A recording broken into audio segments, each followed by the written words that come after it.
दोस्तों, बीजेपी के मंत्रियों के घर में कैसे भोज का कार्यक्रम रखा जा रहा है, किस स्तर की बाड़ेबंदी बीजेपी के नेताओं सांसदों की हो रही है, उपराष्ट्रपति चुनाव से पहले कैसे मंत्रियों के घर में टेंट लगवाया गया, बकायदा नाश्ते के कार्यक्रम हुए, गीत गाए गए, उसका पूरा का पूरा लेखा जोखा खुद अब बीजेपी के सांसद बता रहे हैं। तो रविशंकर प्रसाद को आप जानते होंगे, बड़े कदावर नेता हैं और टीवी पर काफी दिखते थे, आजकल तो बहुत कम दिखते हैं। रविशंकर प्रसाद ने 2 तस्वीरें शेयर की हैं। दोस्तों, ये तस्वीरें इस बात की गवाही दे रही हैं कि उपराष्ट्रपति चुनाव को लेकर बीजेपी ने किस तरह से अपने सांसदों को इकट्ठा किया, उनकी बाड़ेबंदी की।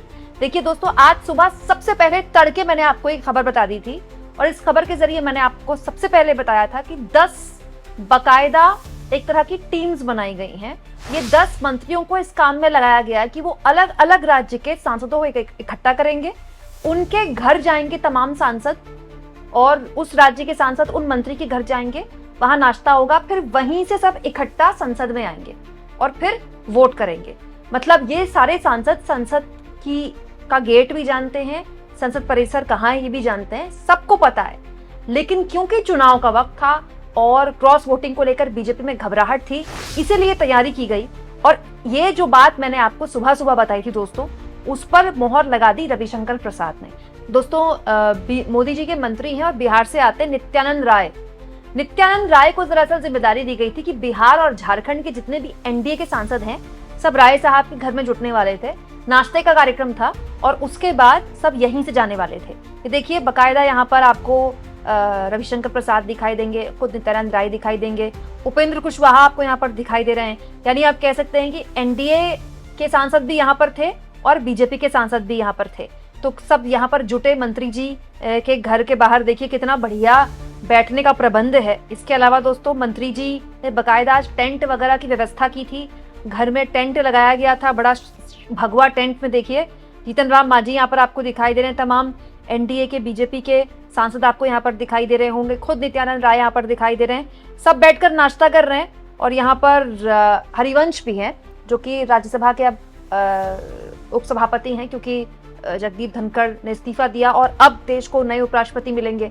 तो अब तक यही कार्यकाल संभाल रहे थे और जेडीयू के कोटे से राज्यसभा से आते हैं। तो राज्यसभा और लोकसभा में जितने भी एक तरह से आप कह सकते हैं सांसद हैं, वो सारे सांसद आपको बिहार और झारखंड के एनडीए के सब यहाँ पर इस नाश्ते में दिख जाएंगे। वैसे बहुत से लोगों की नजर नेताओं की प्लेट पर होगी कि कौन क्या खा रहा है, तो ये भी मैं अब दिखा देती हूँ। ऐसा लग रहा है कि रविशंकर प्रसाद डोसा या चिल्ला जैसा कुछ खा रहे हैं और उनके साथ देखिए निशिकांत दुबे बैठे हुए हैं और ललन सिंह भी बैठे हुए हैं। तो ये तस्वीर साफ तौर पर बताती है दोस्तों कि जो बात बोली गई थी कि सांसदों को लाने ले जाने की व्यवस्था मंत्रियों के जिम्मे डाली गई है, नित्यानंद राय अपनी बड़ी बखूबी से अपना वो कामकाज संभाल रहे थे। देखिए दोस्तों, ऐसी ही तस्वीरें केंद्रीय मंत्री किरण रिजिजू ने भी शेयर की, जिनको नॉर्थ ईस्ट की जिम्मेदारी दी गई थी वहां के सांसदों को इकट्ठा करके संसद भवन में लाने की। और ऐसी ही फोटो दोस्तों मंत्री धर्मेंद्र प्रधान ने भी शेयर की, जिनके पास ओडिशा, पश्चिम बंगाल और अंडमान के सांसदों को नाश्ते के बाद संसद लाने की जिम्मेदारी सौंपी गई थी। तो बड़ा सवाल ये दोस्तों कि ऐसी स्थिति क्यों आन पड़ी। इस तरह की फोटोज कहीं से भी इंडिया गठबंधन की तरफ से नहीं देखने को मिली। हाँ, ये बात सही है कि भाई बीजेपी हमेशा हर चुनाव में ऐसी तैयारी करती है, लेकिन बड़ा सवाल ये है दोस्तों कि बीजेपी के पास बहुमत से कहीं ज्यादा सीटें हैं। ये बात भी सही है कि इस बार का जो उपराष्ट्रपति का चुनाव है, 2002 के बाद जितने भी चुनाव हुए उनमें सबसे कम अंतर है हार और जीत का। अगर होगा तो सबसे कम अंतर इसी बार में होगा। ये बात भी सही है दोस्तों कि 10 साल से मोदी जब से सत्ता में है, केंद्र की 11 साल से, तब से ये पहली बार उपराष्ट्रपति का चुनाव हो रहा है जिसमें मोदी बहुमत से दूर हैं, मोदी गठबंधन की राजनीति कर रहे हैं। तो जाहिर सी बात है, गठबंधन की जब आप राजनीति करते हैं तो गठबंधन का धर्म निभाना होता है, गठबंधन के लोगों को साथ चलना होता है, लेकर चलना होता है। लेकिन इस बार लगता है कुछ ज्यादा ही साथ लेकर चल रही है बीजेपी। हालांकि इसमें कोई बुराई नहीं है, मैं ये नहीं कह रही हूँ कि गलत है, इसमें अच्छा बुरा कुछ नहीं है।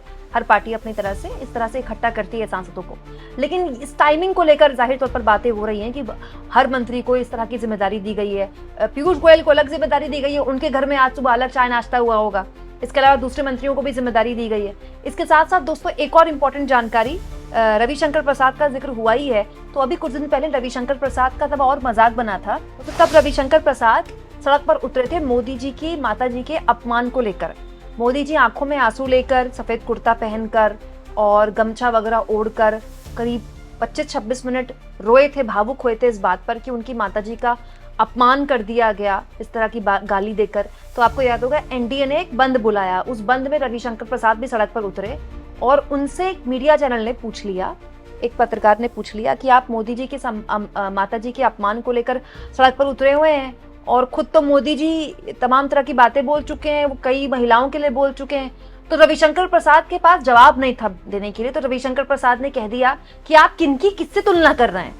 तब रविशंकर प्रसाद की बहुत आलोचना हुई थी, क्या कि रविशंकर प्रसाद इतने पढ़े लिखे नेता हैं और मंत्री रह चुके हैं, मोदी की कैबिनेट में मंत्री रह चुके हैं, इतने लंबे टाइम से सांसद हैं, क्या रविशंकर प्रसाद माओ में भेद करेंगे कि इनकी माँ का सम्मान होना चाहिए, उनकी माँ का सम्मान नहीं होना चाहिए?